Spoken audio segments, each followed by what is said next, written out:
Well, in order to understand the internally generated intangible asset under the development phase, first we have to understand what is in fact the research cost or the research phase पे जो cost incur होती है.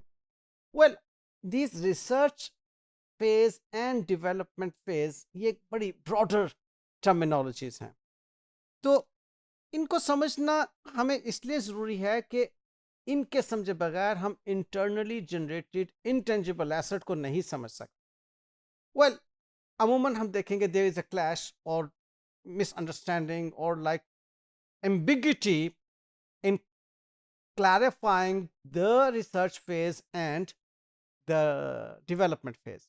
इन दोनों को हम नहीं distinct कर पाते.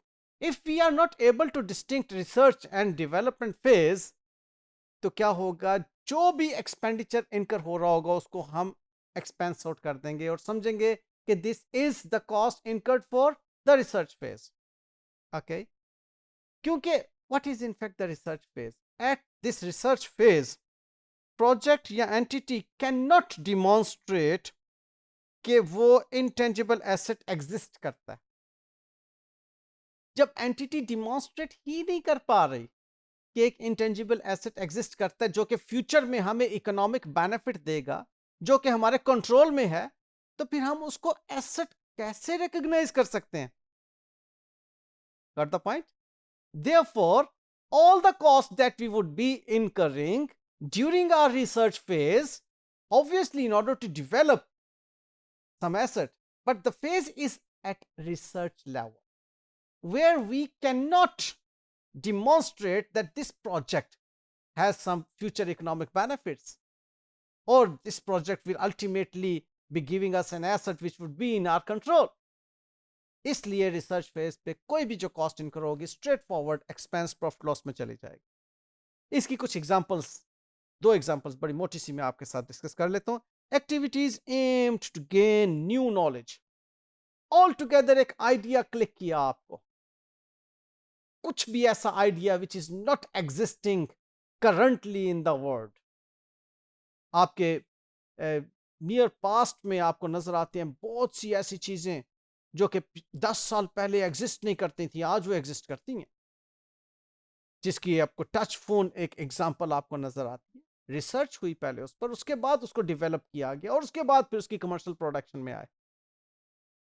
ठीक है, तो इसी तरह से कोई भी एक idea that clicks to you and you start doing research on it.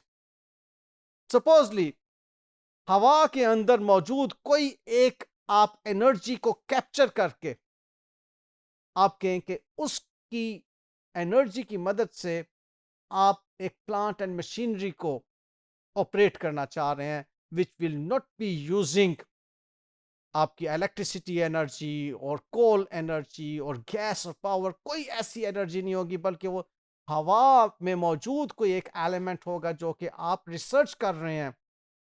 तो एक ऑल्टरनेट एनर्जी आपके दिमाग में स्ट्राइक की and you are starting your research on it. Research is the phase जिस पे आपके पास अभी कुछ भी नहीं है सिवाय इसके कि you are doing research. Definitely एक कॉस्ट इनकर होगी रिसर्च पर, तो जो भी कॉस्ट होगी वो एक न्यू नॉलेज एक्वायर करने के लिए कॉस्ट इनकर हो रही होगी. तो जो भी न्यू नॉलेज एक्वायर करने के लिए आप कॉस्ट इनकर करेंगे, that is an example of your research. And आपकी search for alternative for material, device, product, process, system, service, कोई भी ऑल्टरनेटिव आप इस वक्त जो यूज कर रहे हैं चीजें, उसके किसी ऑल्टरनेटिव के लिए आप जो एक सर्च करते हैं उसके ऊपर जो एक आपकी कॉस्ट इनकर होती है, that is your research cost. अब ये कॉस्ट ऐसी है जो कि आपने एक्सपेंस में लेकर जानी एज एन अकाउंटेंट. इतनी सी बात से में रख. Thank you.